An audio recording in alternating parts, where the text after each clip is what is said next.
Alguma coisa acontece no meu coração, que só quando cruza a Ipiranga e a Avenida São João, é que quando eu cheguei por aqui, eu nada entendi.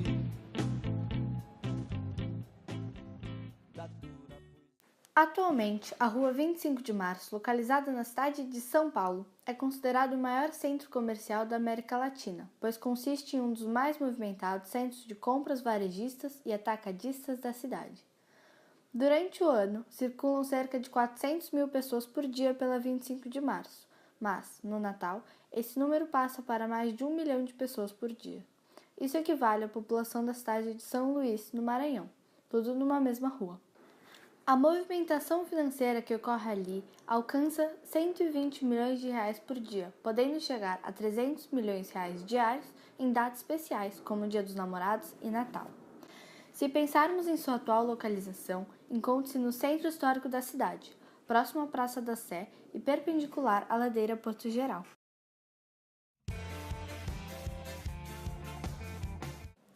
A gama de diversidade das atividades econômicas desse importantíssimo centro econômico é enorme. Claramente, a atividade econômica predominante na Rua 25 é o comércio. A rua é repleta de lojas, galerias e lanchonetes. Sobre as lojas, é importante ressaltar que grande parte comercializa tecidos, que são produtos típicos que começaram a ser vendidos logo no período de ocupação, juntamente com armarinhos. Artigos eletrônicos também são encontrados com frequência, sendo sua maioria falsificada ou contrabandeada. Por último, é também importante frisar que elementos provenientes da cultura árabe, como narguile, roupas típicas, comidas como esfirra e quibe, são também comercializados de forma a perpetuar as tradições das pessoas que ocuparam o local. Não unicamente, as galerias que compõem grande parte da rua explicitamente têm em sua organização uma herança árabe. A história dessa rua vale ser destacada. A atual Rua 25 de Março tem seus registros de surgimento na segunda metade do século XIX. Não possuindo ainda esse nome, costumava se encontrar na várzea do rio Tamanduateí, que não havia ainda sido retificado ou posto em subterrâneo. Essa rua já foi chamada de Beco das Sete Voltas, justamente por se encontrar na sétima curva deste tão grande rio. Neste mapa de 1877, a Rua 25 de Março aparece ainda sem laterais definidas e acompanhando o rio Tamanduateí, ainda não retificado. A existência de um porto por onde chegavam mercadorias diversas pelos rios Tamanduateí e Anhangabaú estimulou o estabelecimento de comerciantes na Rua 25 de Março, que, portanto, começou numa região de Porto, daí o nome de uma de suas travessas, a ladeira Porto Geral. Alguns problemas dessa rua persistem desde os primórdios, com as enchentes. A primeira grande enchente registrada na história da região ocorreu em 1º de janeiro de 1850. Um temporal de 6 horas alagou as casas às margens dos rios Tamanduateí e Anhangabaú. Das 27 casas destruídas, 14 eram de taipa. As consequências das águas foram tão aterradoras que a cidade de Santos ajudou financeiramente a capital na recuperação dos estragos. Com as grandes enchentes do rio, muitos comerciantes vendiam suas mercadorias por um preço muito baixo para que não ficassem no prejuízo. Essa prática foi o marco para que a região da Rua 25 de Março fosse conhecida como um polo comercial de baixo custo. Depois da grande enchente, houve a mudança da rota do rio. Mais tarde, houve a canalização, concluída em 1914. Ao longo do tempo, houve mudanças na arquitetura, nos meios de transporte, nas atividades comerciais e na circulação de pessoas e veículos na 25 de março. Com a retificação e canalização dos rios, não foi mais possível chegar lá por barco, mas logo foram feitos investimentos nos bondes, de modo a facilitar o acesso à rua. Atualmente, esse acesso pode ser feito também através de ônibus e metrôs. Antes, a comunidade vivia e tinha comércios familiares nos baixos prédios, mas atualmente, as construções servem apenas para o comércio. É importante ressaltar que o rio Tamanduateí, que antes servia como estimulador do comércio da região, hoje já não apresenta importância econômica sequer, uma vez que se encontra retificado e subterrâneo. A ocupação de tal rua se deu principalmente por meio da migração de árabes, majoritariamente sírios e libaneses, para a cidade de São Paulo. Eles vieram de seus países de origem em busca de uma melhor condição de vida e como uma maneira de fugir da perseguição religiosa que lá ocorria por conta do Império Otomano. Carregavam consigo o desejo de começarem uma nova vida. O crescimento da cidade, devido a muitos fatores, como o surgimento do trabalho assalariado, aumentava seu potencial comercial e trazia muitas possibilidades àqueles que para cá viessem. Se instalaram nessa rua porque, devido às enchentes, o terreno não era valorizado, o que tornava a compra e a construção de casas acessível a esses imigrantes que, na maioria das vezes, não vinham com muito dinheiro. Assim, montavam prédios baixos, cujos andares de cima eram residenciais e os de baixo comerciais, onde criaram suas lojas como fonte de renda. Essas lojas, por sua vez, eram familiares, o que significava que os trabalhadores eram membros da família, e vendiam produtos relacionados à cultura típica do lugar onde vinham, sendo em sua maioria tecidos. Os frequentadores da região faziam parte da elite paulistana, uma vez que os tecidos eram de boa qualidade e os produtos os agradavam. Posteriormente, no entanto, a ocupação da rua também envolveu a imigração de orientais, principalmente japoneses e chineses, que ocorreu na segunda metade do século XX.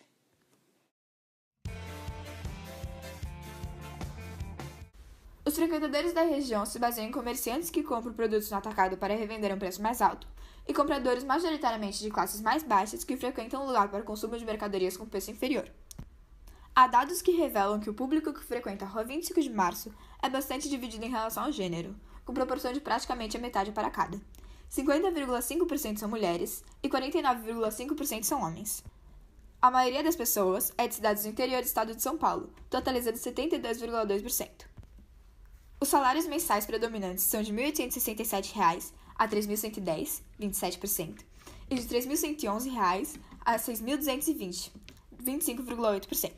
De acordo com o levantamento, considerando apenas a Rua 25 de Março, 70% dos turistas estão na região motivados por revenda de produtos e o gasto médio dos compradores para negócios, somente com compras, é de R$ 1.150.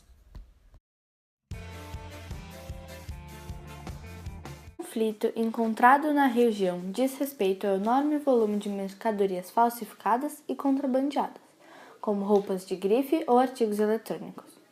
Recentemente, o Shopping 25 foi fechado com 440 milhões de reais em contrabando e 880 mercadorias contrabandeadas. O prefeito de São Paulo, João Dória, pilotou um trator de rodocompressor sobre as mercadorias apreendidas em um ato do movimento Legalidade. Sobre esse tipo de conflito, fala o policial que atua na 25 de março. Eu sou o Sargento Reis, sou um dos responsáveis por hoje no policiamento que é realizado aqui na 25 de março, tanto para combate ao comércio ilegal de mercadorias, seriam as mercadorias contrabandeadas, e a venda dessas pessoas que estão ilegalmente vendendo, né? Como isso funciona?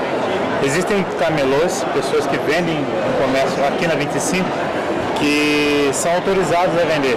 Então são pessoas que recolhem taxas e esses são autorizados a vender pela prefeitura. Só que tem outras que não recolhem taxas, isso é, não contribuem com a sociedade, que é uma regra da sociedade.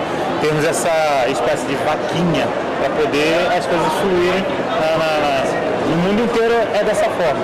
Então, é feito esse combate em apoio à prefeitura. Como isso acontece? É chamado de atividade delegada. Então, significa que a prefeitura delegou à polícia militar que realizasse essa fiscalização que é de responsabilidade da prefeitura.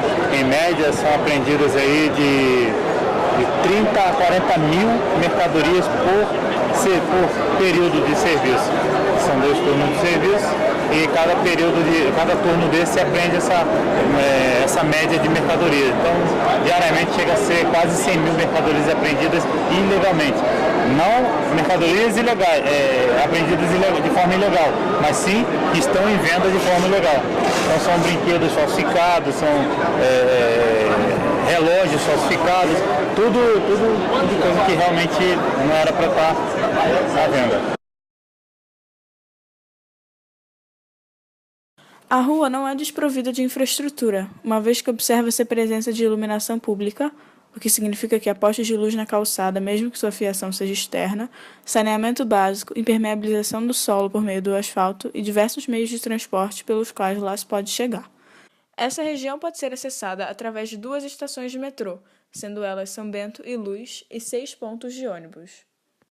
De qualquer maneira, é importante ressaltar que a inserção dessas infraestruturas não são datadas de uma época recente. O metrô São Bento, por exemplo, foi inaugurado há mais de 40 anos, em 1975. Além disso, as calçadas são estreitas e os prédios baixos, o que se relaciona à característica urbana antiga da cidade.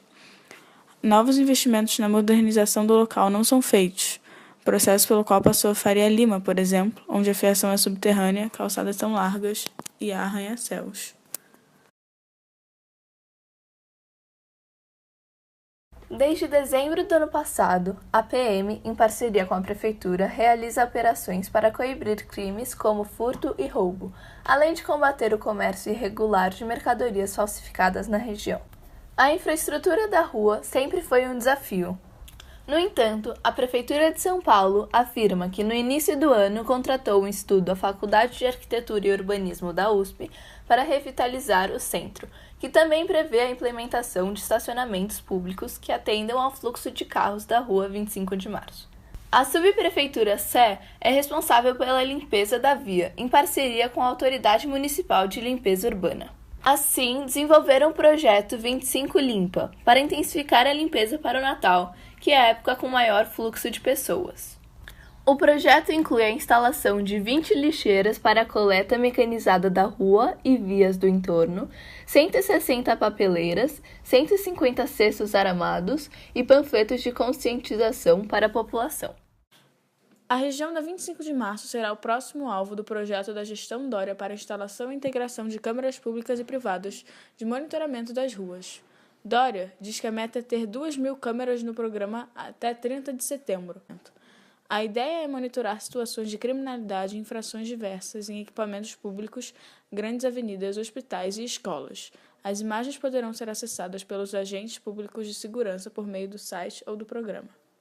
A intenção da Prefeitura é estimular cidadãos e empresas a cadastrarem suas câmeras na plataforma, ajudando, com isso, no fornecimento de imagens para monitoramento.